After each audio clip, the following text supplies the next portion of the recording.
Okay, welcome to this week's lecture, everyone, for 270, in which we're going to be looking at a couple, it's called non-parametric stat tests. So we've been looking at a lot of stat or parametric stat tests so far, things like t-tests, student t-tests, things like that. So we're going to look at a couple of the non-parametric stat tests that you can apply when the data does not conform to a parametric distribution. So we're going to be looking at two of them in this lecture. First one we're going to be looking at is called the chi-squared test.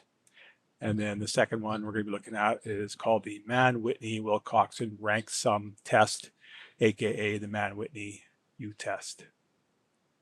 So in our table of different tests here, you can see where the chi-squared and the Mann-Whitney-Wilcoxon rank sum tests are located. So chi-squared tests generally deal with data types like nominal data or ordinal data. And the Mann-Whitney U-test, rank sum test, has to deal with either continuous data that is transformed to ordinal data, or if the data is originally ordinal in nature. So we're going to first start out with the chi-squared test. Right, so again, just like I said, chi-squared tests apply when we have a nominal or ordinal data, not continuous data. And basically what the chi-squared test is used for, a big part of it is to test whether observed frequencies of either a nominal or ordinal variable is significantly different from what the expected frequencies are. So again, we use the chi-squared test when we're dealing with not continuous numerical data, but we're dealing with nominal or ordinal data. And the chi-squared test is a test that we can do when we don't have other assumptions met for parametric distributions, right? Things like equality of variances, homoscedasticity, right? So the chi-squared test is a test that we can use in replacement of other parametric tests. So when are we going to choose to apply a chi-squared test? Well, again, like I just said, when the measurement of all the variables is either nominal or ordinal. So that's the type of data you're dealing with. Another reason you might want to go with the chi-squared test is that the sample sizes of the study groups are unequal in size. So you have two groups that you're comparing, or two samples, and they're very uneven in size. So that's another reason why you might want to go with a chi-squared test instead of a, say, like a independent samples t-test. Or if the data that you originally made the measurement was at the interval or ratio level, but they do violate some of the assumptions of a parametric test. For example, that it's not normally distributed, or very small sample sizes, and things like that. So these are some of the reasons that you might want to go with the chi-squared test for looking at things like comparing observed frequencies versus modeled or expected frequencies. So the chi-squared distribution is not known as widely, of course, as a normal distribution or other distributions, but it's a test that's regularly used when, again, a lot of the parametric assumptions cannot be made. And what's different about the chi-squared distribution is that the shape of the distribution, unlike the normal distribution, it changes with the degrees of freedom that you have. So we saw with the degrees of freedom, we calculated with things like the t-tests, right? Degrees of freedom gives us an idea of, it's related mostly to the sample size. So with the chi-squared distribution, the actual shape of the distribution changes as the degree of freedoms change. So keep that in mind. That's one way how it differs. So chi-squared is mostly used in hypothesis testing, but we can use it for other things when we do not have an underlying normal distribution. So we're going to be looking and using the chi-squared for two main purposes. So two main reasons we're going to use the chi-squared test. One is called the goodness of fit, and the second one is a test of independence. So the goodness of fit, like I mentioned before, is how well our observed frequencies of an ordinal or nominal data set line up with what we expect. And then the test of independence allows us to see whether two variables are related or not, hence the term independence. Are the two variables independent or have nothing to do with one another? Right, so the goodness of fit, like I just said, compares the frequency of observed values to some modeled or expected distributions. So for example, Are there equal number of men and women administrators in a company, right? So you might be expecting that the frequency of women versus men administrators in a company is equal to that of the general population. So that'd be some reason that you could use the chi-square test to test that hypothesis. Or another example where you might apply the chi-square test for goodness of fit is that you're looking at whether the houses in the neighborhood are equally different colors, or are there some preference of colors that the houses have that makes it unequal. So that's another way that you can apply the chi-squared goodness of fit test, right? So basically just a visual demonstration here. So imagine on the right there, you have some expected frequency distribution of 4 different colors, right? And then you go and measure the distribution of those 4 different colors and you get slightly different results.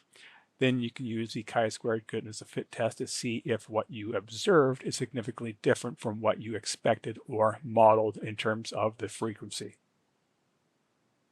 So an example is with a 6-sided die, right? So if you rolled a die, right, 120 times, in general, you would expect to get equal number of 1s, 2s, 3s, 4s, 5s, and 6s, right?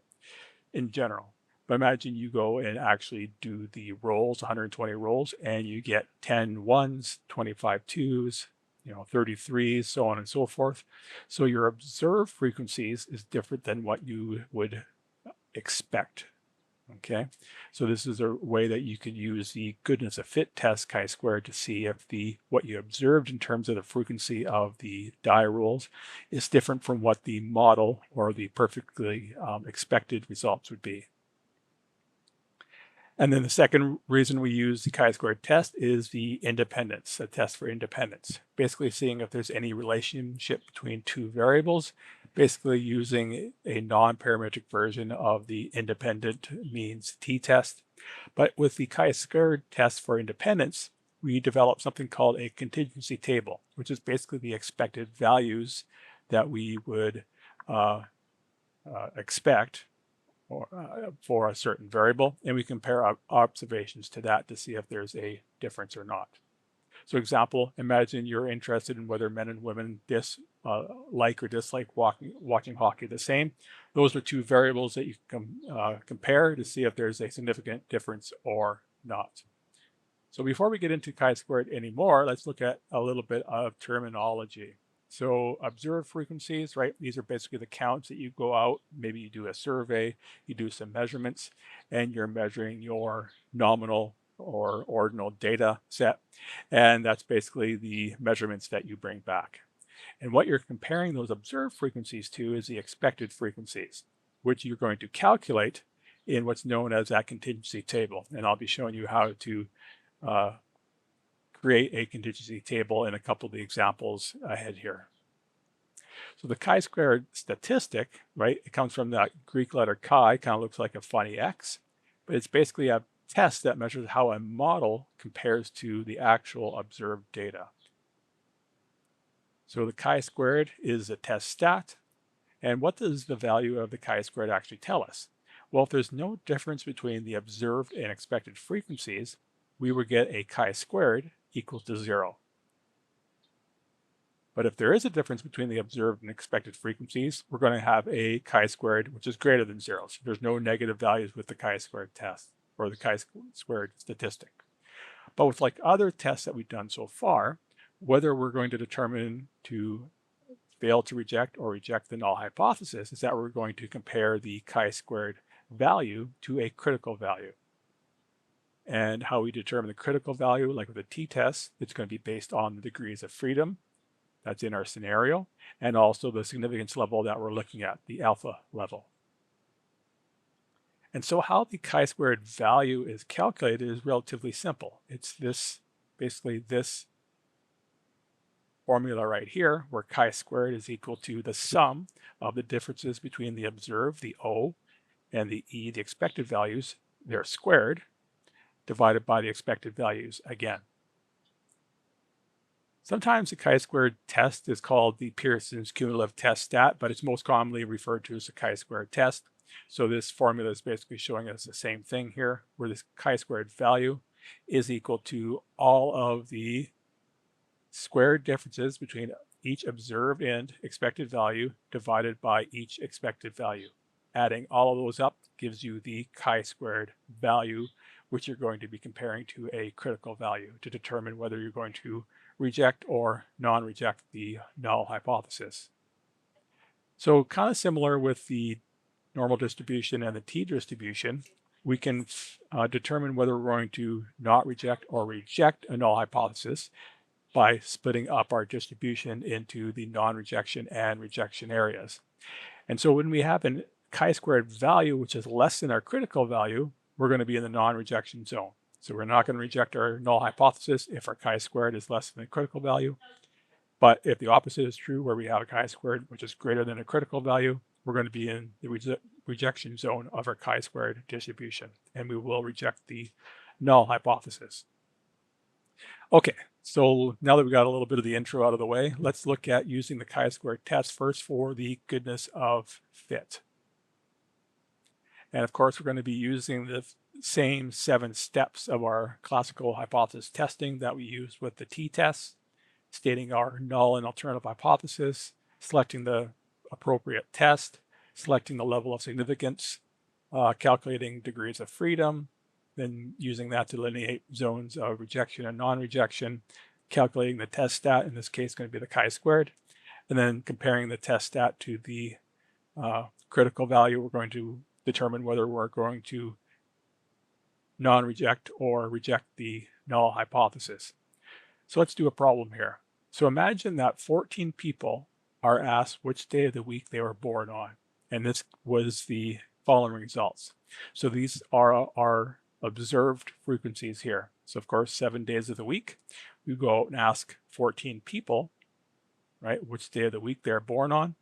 Again, we would expect that, be no rhyme or reason. We'd expect them to be relatively even, but we can see that 6 people were born on Wednesday, while 0 people were born on Thursday. Different than what we would expect, everything else being equal. So let's use the goodness of fit test to determine whether this is significantly different from the expected frequency distribution. So of course, step 1, formulate our null and alternative hypothesis. So our null here is going to be that there's no significant difference in variation in how many people are born in each day of the week out of these 14 people, and that the differences that we do see are just due to random sampling error. And then our alternative hypothesis is that there's a significant difference in how many people are born on each day of the week. So step 2, determining which test we're going to use, right? We're comparing an expected frequency distribution to our observed frequency distribution. So we're going to be using the chi-squared goodness of fit test. So again, what we would expect in this case, out of 14 people, right, everything being perfectly even, we would expect that for each of those days of the week, 7 days of the week, 2 people will be born on each day, right? But we can see, like I said before, our observed frequency distribution is quite different from what we would expect perfectly. So you can see this example of how I calculated the chi-squared stat manually here in the Lecture 10 Excel spreadsheet. So you can see how I've set up the days of the week. In the first column, the observations, how many people born on each of those days of the week, the expected frequency, and then the other calculations, which we'll go through here in a bit. Right, so there's the expected value, 2 people born on each of the 7 days of the week for 14 people. Step 3 is that we're going to select a alpha level, significance level. So we're going to use an alpha of 0.05, so that means our test is going to have a confidence level of 95%. Then we calculate our degrees of freedom. So here we're going to calculate our degrees of freedom when we're dealing with a table like this. Degrees of freedom is equal to the number of rows, -1, multiplied by the number of columns, -1. So in this case, we have 7 rows, right? 7 days of the week. We have 2 columns, observed and expected. So 7 minus 1 is 6. 2 minus 1 is 1. 6 multiplied by 1 gives us 6 degrees of freedom. So now that we've got our degrees of freedom, we can go and look up the critical value to compare our chi-squared to. So like I said before, Keep in mind that our actual shape of the chi-square distribution changes with the degrees of freedom. But don't worry, for general purposes, we're just going to kind of use a general shape of the chi-square distribution to delineate our rejection and non-rejection areas. Keep things simple here, right? So we'll just use this general chi-square distribution here. So keep in mind as well is that the chi-square distribution is a right-tailed test, right? Not two-tailed, it's a one-tailed, right-tailed test where the rejection zone is higher in value compared to the non-rejection zone. So here we're going to delineate our zones of rejection and non-rejection for a degrees of freedom equal to 6 and an alpha value equal to 0.05. And so like we've done with other t-tests, we can go to a chi-square table to look up our critical value. So we're dealing along the left there, we're dealing with 6 degrees of freedom. So that's the row we're going to be looking at. And then for our alpha value of 0.05, that gives us a critical value of 12.59. So now we have the critical value. Let's calculate the chi-squared that we're going to compare it to. So we're going to be using that same formula where we're taking the differences between our observed and expected values squared divided by the expected values and adding them all up. So back to the Excel spreadsheet. So in that column D right there, I've taken the difference between the observed and expected. So you can see that I have some negative values, some positive values. They all add up to 0. So to get rid of that 0, that is why we square those differences. So we square those differences. That's what it's done in column E right there. And then in column F, we take those square differences divided by the expected value. And we take the sum of all of those, and it gives us a chi-squared value of 12. So essentially, we have a critical value of 12.59 and a chi-squared value of 12. So the chi-squared is slightly below the critical value, just slightly within the non-rejection zone. So based on that, since our chi-squared is less than our critical value, we're going to decide to fail to reject the null hypothesis and basically conclude that at the 95% confidence level, the variations, what we saw in terms of how many people were born on each day of the week, were just due to random sampling error and not due to anything systematic.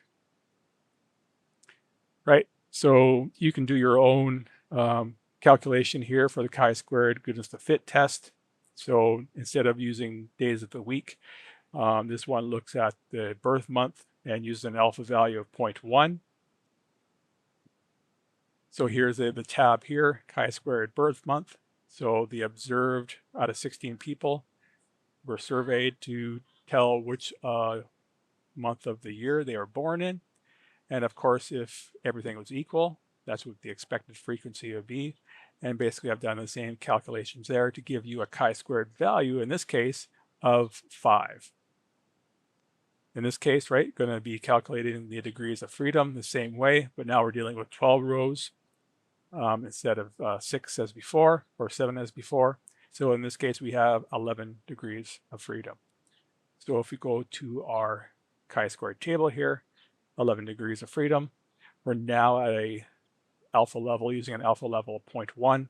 That gives us a critical value of 17.28. So we have a chi-squared in this case, which is much less than our critical value. So we're well within the non-rejection zone, telling us that the observed differences we see in our frequencies is just due to random chance and not something systematic. Okay, so that's how we can use the chi-squared to do a goodness of fit test. Like I said, we can also do the chi-squared to look at test of independence, whether two categorical variables are independent or not. Are they related? Are they not? So example would be, the opinions of males versus females. Are they different from each other? Or are they independent? So this is what's called the test of independence using the chi-squared stat. Okay, so when we're using the chi-squared for test of independence, what do we need? Well, we need two variables, of course. Those are the variables that we're seeing whether they are independent or not. So the assumption, the null hypothesis in this case, is that the variables are not related. And it's only if we reject that is that we assume that they are related. There is a difference. So let's do an example using the test for independence.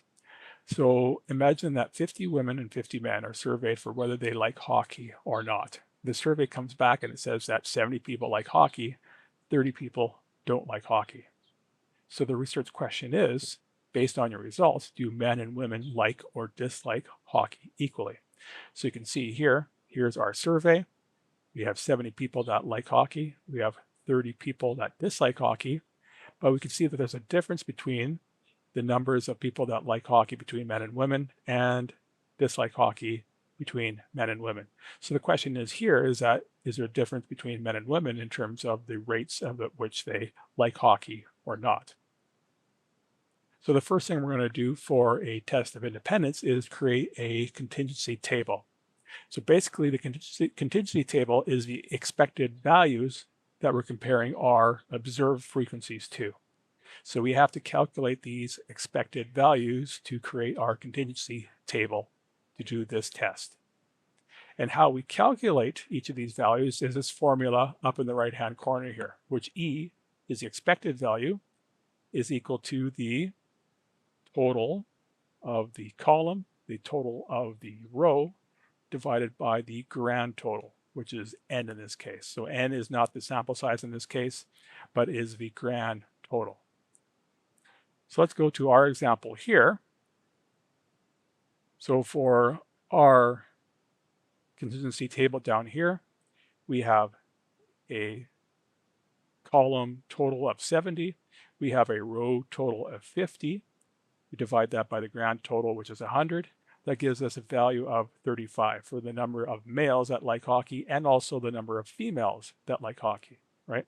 So this is kind of our model, right? We're assuming that there's equal number of or frequency of males and females that like or dislike hockey. So if we had 70 that like hockey, 50% each would be 35. Same kind of idea for dislike hockey. We use the same formula where we take the row total and the column total divided by the grand total. In this case, we have 15 people each, men and women, that would like and dislike hockey. Again, an equal split of those 30 people. So that's what we're comparing our observed frequencies to. So you can think of the contingency table as kind of like what the expected or modeled frequency distribution that you expect. It's kind of like the null hypothesis that you're comparing your observed frequencies to. So again, you can find these calculations done in Excel, chi-squared hockey x squared, where I've done the calculation of the x squared, chi-squared value in this case. So of course, using the same formula to calculate the chi-squared value. And so to calculate the chi-squared value in this case, we're basically using the same formula where we're taking each value of the observation frequency, comparing it to the expected value. So the first value here is 49 in the observed minus 35 in the expected. That gives us a difference of 14. We square 14, right? Squared value gives us 196. We do that for each of the other 4 values, right? And we divide each of those by their expected value. So we add those up, and that gives us a chi-squared, like I showed you in Excel there, of 37.3. So to calculate degrees of freedom, right? Again, we're going to doing it based on the number of rows and the number of columns minus 1. So we have 2 rows and 2 columns in this case. We subtract 1 from each of those. So 2 minus 1 is 1, multiplied by 2 minus 1, 1 again. So we have 1 degree of freedom. Again, we're going to consult our chi-squared distribution table. So if we look at our, for 1 degree of freedom, which is right at the top here, we can see I've highlighted 3 critical values, right? For 0.1, alpha value of 0.1, alpha value of 0.05, and an alpha value of 0.01. So the alpha value, or the critical value for an alpha value of 0.01 is 6.63.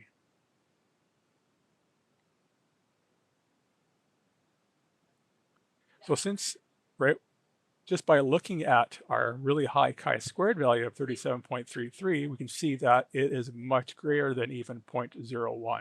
So that's telling us that there's a very, very low probability that the observed frequencies that we saw were just due to random chance. And in this case, we would opt to reject the null hypothesis that there is no independence between the two variables, whether men and women like hockey or not. So we're going to conclude that there is a significant difference in the frequency of men that like hockey versus the frequency of women that like hockey. So you can also do these contingency tables in different online applications. Here's one right here where I've entered the observed frequencies of the number of men that like hockey, women that don't like hockey, and also the number of men and women that dislike hockey. So once you enter the data into the contingency table, I got to select a very high threshold, significance level 0.01. And that gives me a chi-squared stat of 37.33 as we just calculated, right? And it returns me a very, very small p-value. So that tells me that there's what we're seeing here.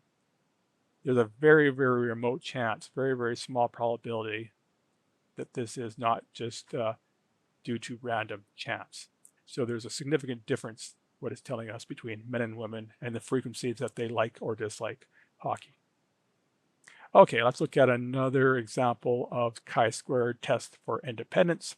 So in this case, we have two variables, right? Again, these are nominal variables. So the first variable is movie genres, right? So movies like comedy, drama, horror, things like that. And the second variable is whether the people, the patrons of these genres, bought snacks or not. So basically, yes or no, whether people bought snacks based on the type or the genre of movie that they are watching. So in this case, our null hypothesis is that the type of movie or genre that people are watching and whether or not they bought snacks or not is unrelated. And only if we reject that null hypothesis is that we say that there is a significant difference between whether people bought snacks or not based on the type of movie that they are watching. Okay, so in the test of independence, what do we need? Well, we need data values, which are relatively simple, random, and from a population of interest. We need two categorical or nominal variables. In this case, we have movie genre and whether or not people bought or didn't buy snacks. And for each combination of the two variables, we need at least 5 expected values to do the test of independence appropriately. So let's see if our scenario here meets these 3 requirements. So the first is by answering, right, are our data randomly simple and from the population of interest, right?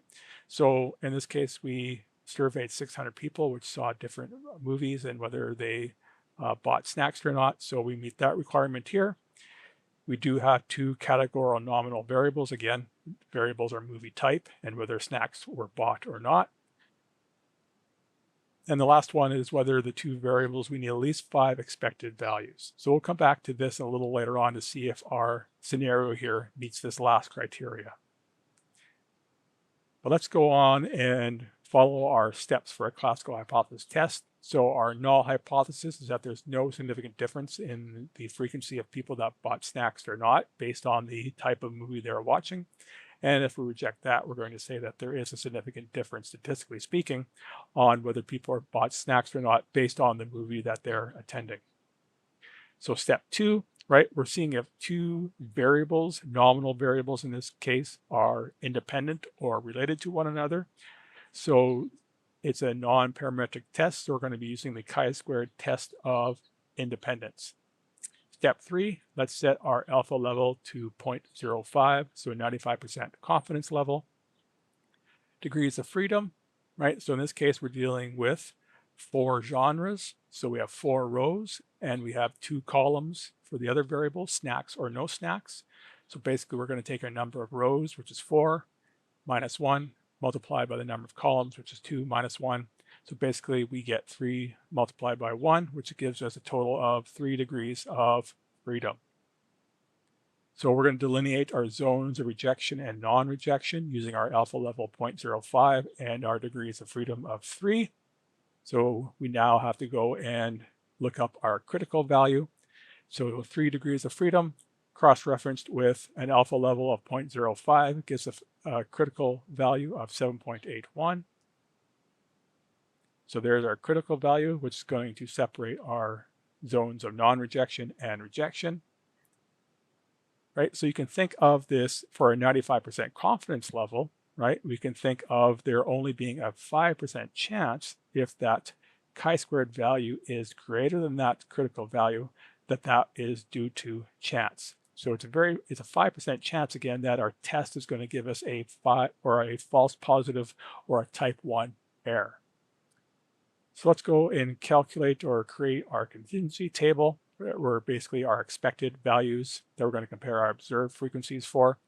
So similar as before, we're going to take our column total, which is 310, in this case, multiplied by the row total, divided by the grand total, gives us, for whether snacks were bought at an action movie, an expected value of 65, which we're going to compare the observed value of 52.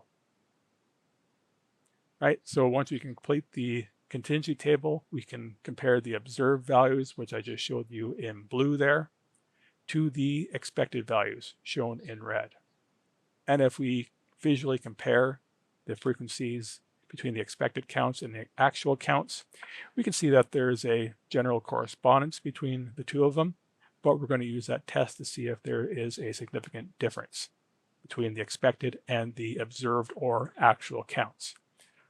Okay, so now on to calculating the chi-squared stat itself using the same formula. For each of those cells, we're going to be taking the difference between our observed and expected values, squaring the difference, and then dividing that squared difference by the expected value again. So the circles right there are showing us the chi-squared values for each of those individual cells within our table. So once we get the individual x squared values, we're going to add them all up to get our actual x squared test stat, our chi-squared. So we add up all of those values. It gives us a chi-squared of 65.03. So essentially now, right, we have a very high chi-squared compared to our critical value. We're well within the rejection zone. Right, so we're way over the critical value, again telling us that we're dealing with a very, very low probability that what we're seeing in terms of the differences between movie genre and whether people bought snacks or not is very unlikely due to chance. There's something going on there. The two variables in this case are very unlikely to be unrelated or independent. So based on comparing that very high chi-squared to our critical value, our conclusion is that at the 95% confidence level, there is a statistically significant difference in whether people bought snacks or not based on the type of movie genre that they were watching. In other words, these two variables are not independent of one another. So just a link there if you want to read about some other test cases using the chi-squared test for independence. So that's it for chi-squared, and we'll move on to the second non-parametric test for today's lecture. It's called the Mann-Whitney U-test, aka the Wilcoxon rank sum test. So it's kind of like a replacement for the student t-test for independent samples, where our data does not follow a parametric distribution. It might be non-normally distributed, might have a lot of kurtosis or skewness. So in lieu of using a t-test, we can use the Mann-Whitney U-test, the non-parametric kind of equivalent to that. So we can use the Wilcoxon U-test, Mann-Whitney U-test for ordinal or continuous data. But for the continuous data, as we'll see in our example here, we have to transform our continuous data to ordinal data to do the test itself.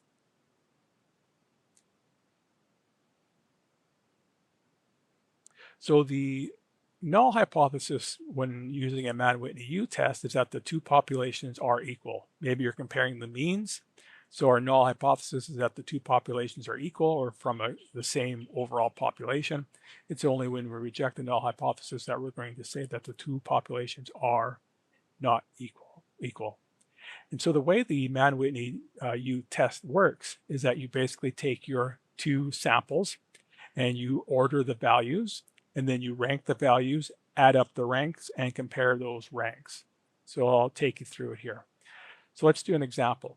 So imagine we're doing some clinical trials investigating the effectiveness of a new drug to reduce the symptoms of asthma in children. A total of 10 participants are randomized to receive either the new drug or a placebo.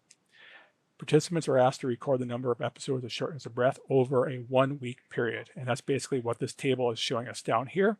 It's showing us 5 people that received the placebo and how many episodes of shortness of breath they had during that week. And it's also showing us the 5 children and how many shortness of breath episodes they had for those that received the new drug.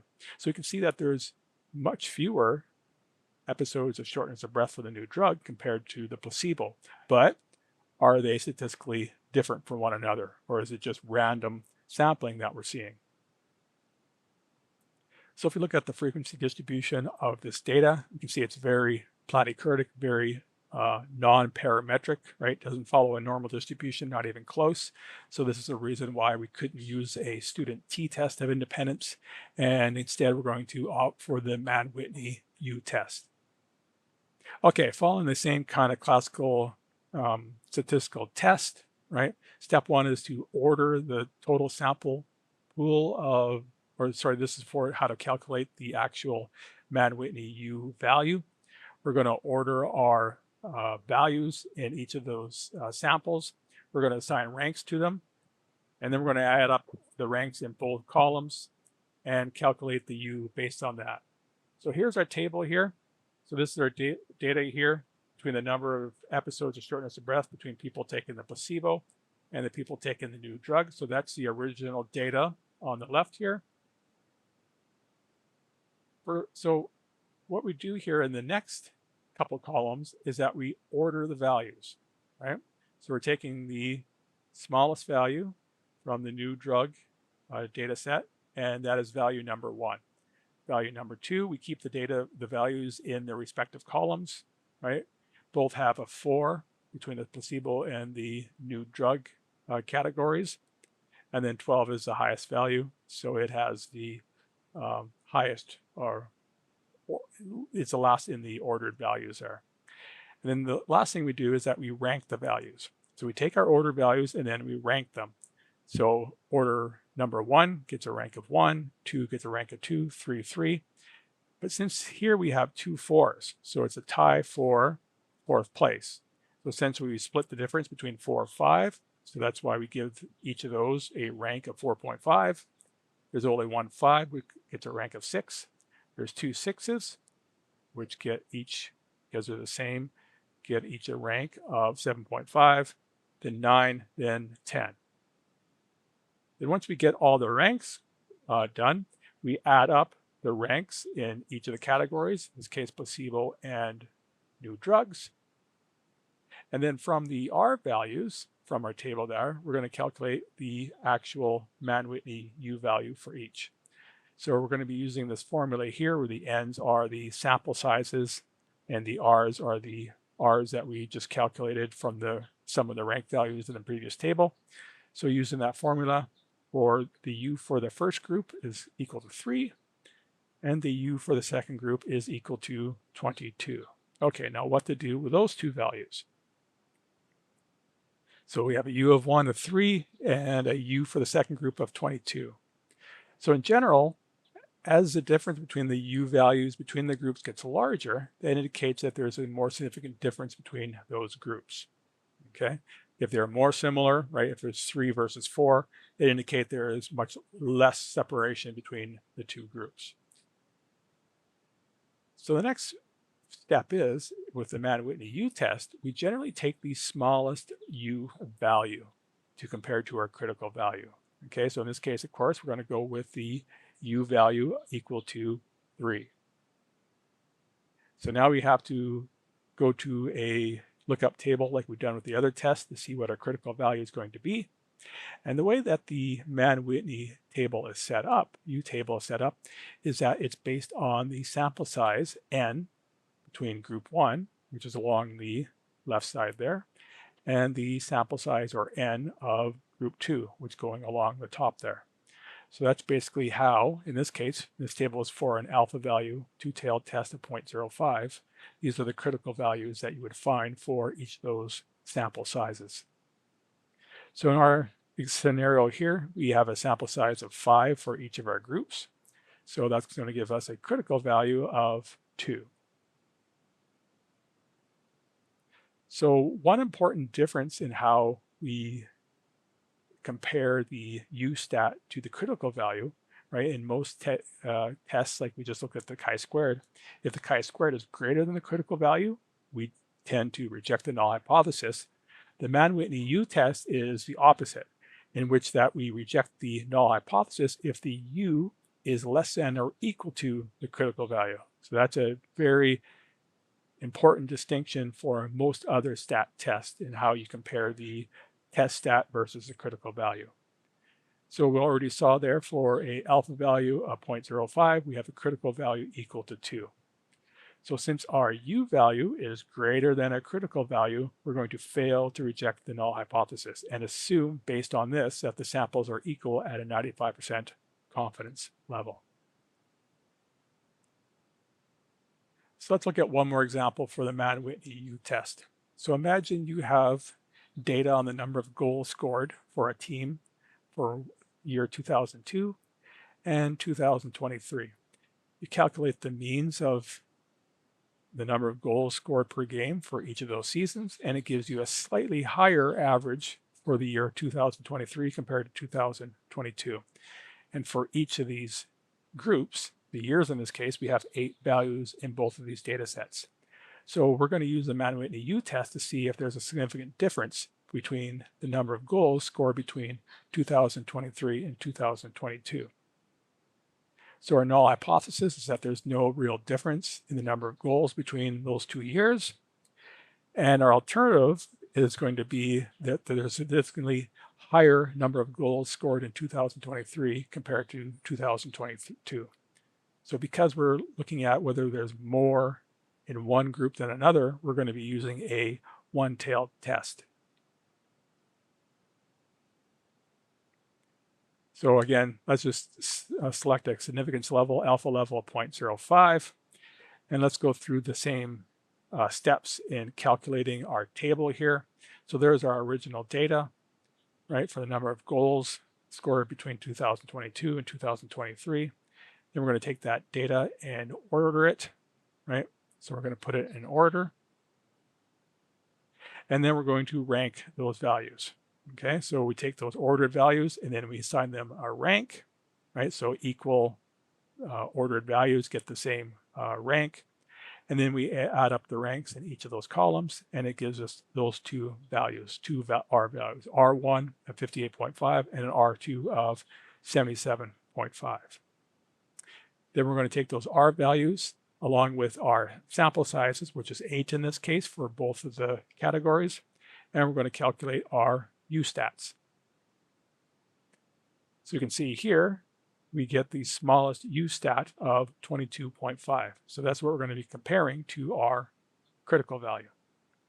So in this case, since our stat test is a one-tailed test at an alpha level of 0.05, we're going to consult this table here. Both of our variables have sample sizes or n's of 8. That's going to give us a critical value of 15. So we have a critical value of 15. We calculated our smallest U to be 22.5. Since our U is greater than a critical value, again, because it's opposite to most stat tests, we're going to fail to reject the null hypothesis. And we're basically going to conclude that even though there were on average more goals scored in 2023, what we saw there was insignificant and not significant at the alpha level or significance level of 0.05. So I'll leave you off with another example that you can do on your own here. So imagine For example, a company wants to compare the effectiveness of advertising for two rival products. Let's just call them brand X and brand Y.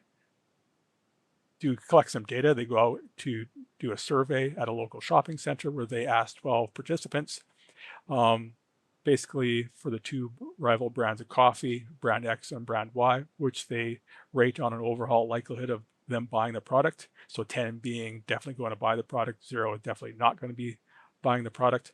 And half the participants are given ratings for one product, the other half getting ratings for the other products. So you go out and you ask these people, right, for brand X, right? So you have 6 people rating brand X, and this is the ratings that they give here. And you ask another 6 people for brand Y, and they give you these ratings here. So you can already see that there's generally an overall greater or higher rating for people for brand Y compared to brand X. But again, because we're dealing with a very small sample size, we probably we cannot use a parametric t-test, and we have to use something like a Mann-Whitney u-test.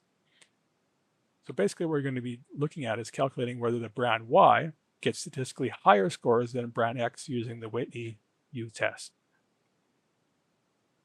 Right, so I'll let you guys calculate this one yourself, but the first thing you're going to do is basically put the two sets into rank order, or you're going to order them. You're going to rank those orders.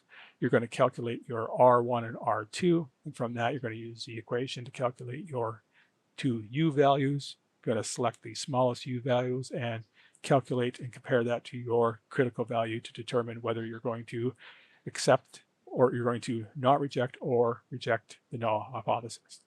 Okay, so that's it for non-parametric tests for this week's lecture.